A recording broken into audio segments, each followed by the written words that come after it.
Well, good morning and welcome to Zen Fits on this beautiful Tuesday morning in Blackstone, Virginia, the center of the world, but then you too are at the center of the world. So last night I was watching the history of Rome on Netflix, and it was about Caesar crossing the Rubicon. You know, that was such a great historical moment in Rome when just to give you a little background, Caesar was ambitious, and he knew coming from, that he was not, that Rome was a republic run by senators, just like we are now, a republic. And they had a council who was kind of like the prime minister, and Caesar wanted to be consul. And he was consul for one term, but then they fired him, and he knew that he had to get some military conquests in order to get his job back. So he created an army and went to Gaul, and for 2 or 3 years he fought and beat all of the tribes of Gaul. And actually the way he did it was that the tribes that had never been united before, united under one leader, can't pronounce his name, and Trump beat him. So he wiped out the whole, it's like he made Gaul come together under all the tribes under one leader, and then he beat that. So he had conquered Gaul, the whole France, and it became Roman after there, and that's why it's France. That's why they speak French. The Latin language merged with the Gauls, and there you go. Anyway, so Caesar comes back to Rome, and the senators and Pompey, who was the consul, knew that he was coming back with a huge army, and he was ambitious. Now there was a law in Rome, but that the Rubicon was a river in northern Italy, and if you crossed that with an army, you were attacking Rome itself. It was treason. But Caesar was caught in a double bind because Pompey got the Senate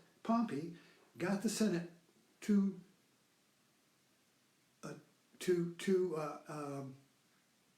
investigate, to accuse Caesar of treason for creating an army and invading Gaul. I mean, they didn't give him permission to do that. He did that on his own, for his own personal ambition. So they said, you leave your army and come on back, and we're going to try you for treason, and then you'll be exiled. So what was Caesar's choice? Not come back? Can't do that. Come back, be in exile. So he crossed the Rubicon with his army and marched on Rome. And the senators and Pompey, who didn't have an army, fled.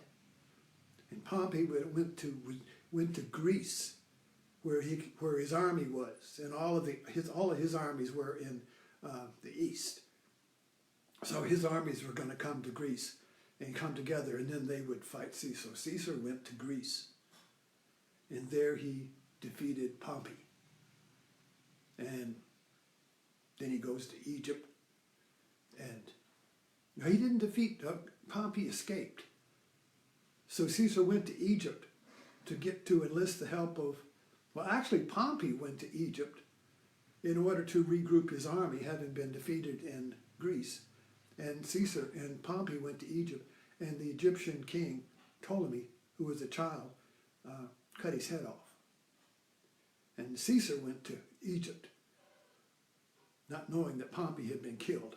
And there he met Cleopatra, who was the brother of Ptolemy, and they defeated Ptolemy, and Caesar and Cleopatra united, yada, yada, yada, and there we go. But the point is, if I ever get to the point is, crossing the Rubicon has become the metaphor for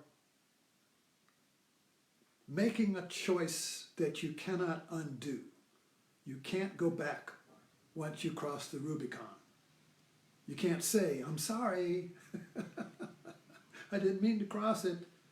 It's the point of no return. And like when you're crossing the ocean in an airplane, there's a point where you can't go back because it's farther to go back than it is to go forward. So anyway, crossing the Rubicon. So the title of this talk is We Almost Crossed the Rubicon. Now let's bring it into the present moment. Today, for instance, is when, I think today is the day House votes on impeachment. Is that today? Anyway, that vote is coming. And that is crossing the Rubicon. The country can't go back. Now, the debate is going on, so I wrote a piece on that this morning, and I'll publish it with this talk.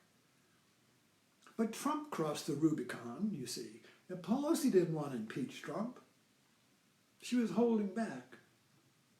But he crossed the Rubicon. And in full face, declared himself above the law, above the state, above the Constitution. In other words, he wanted to be Caesar. He crossed the Rubicon.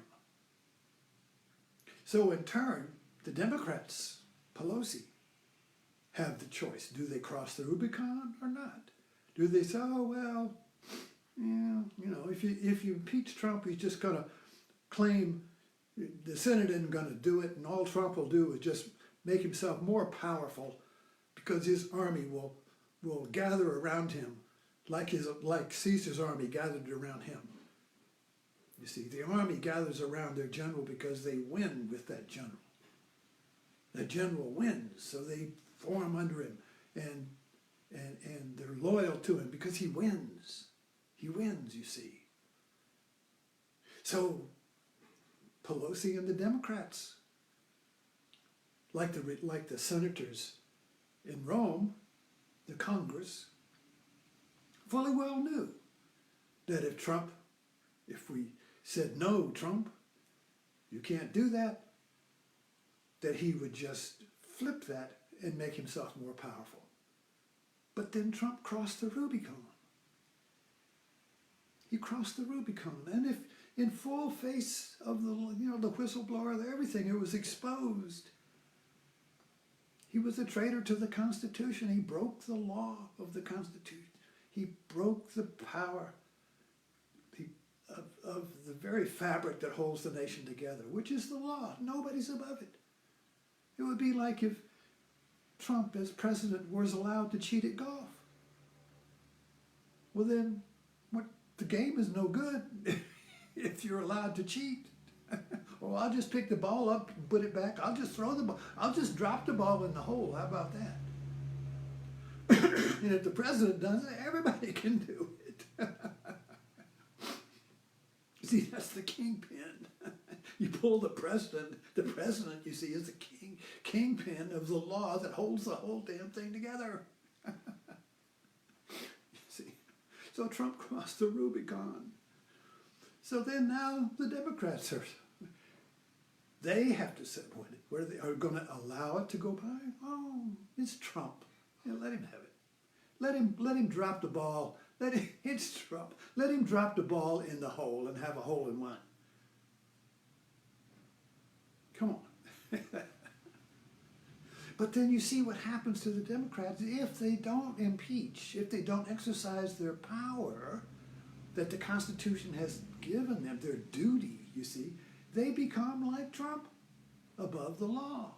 You're above if you don't enforce the law, when it's your duty to enforce, and when it's the law that you enforce the law, then you're breaking the law by not enforcing the law.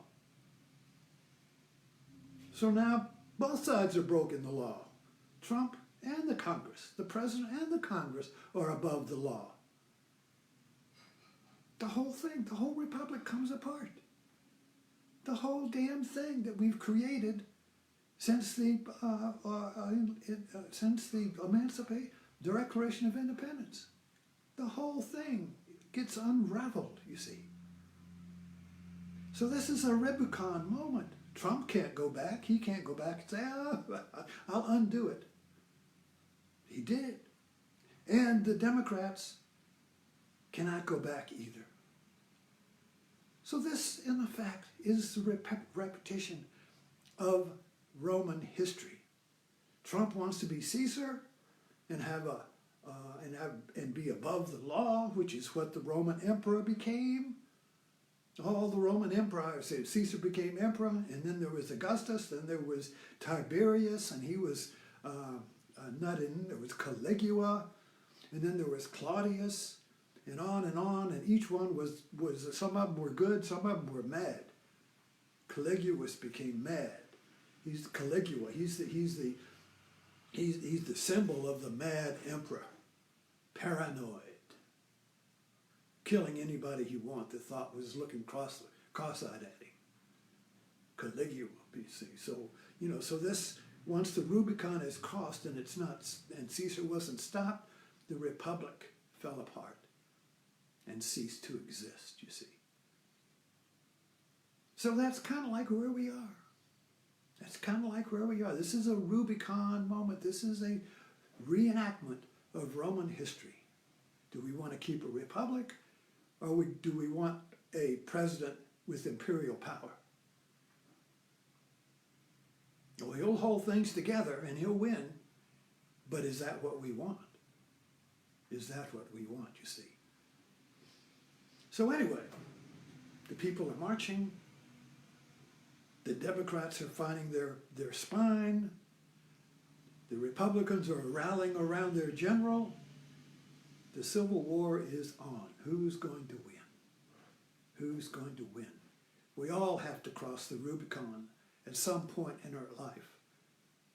We all, personally and collectively, have a Rubicon moment where there's no going back. What do you stand for? What do you believe in? What do you hold with ultimate concern?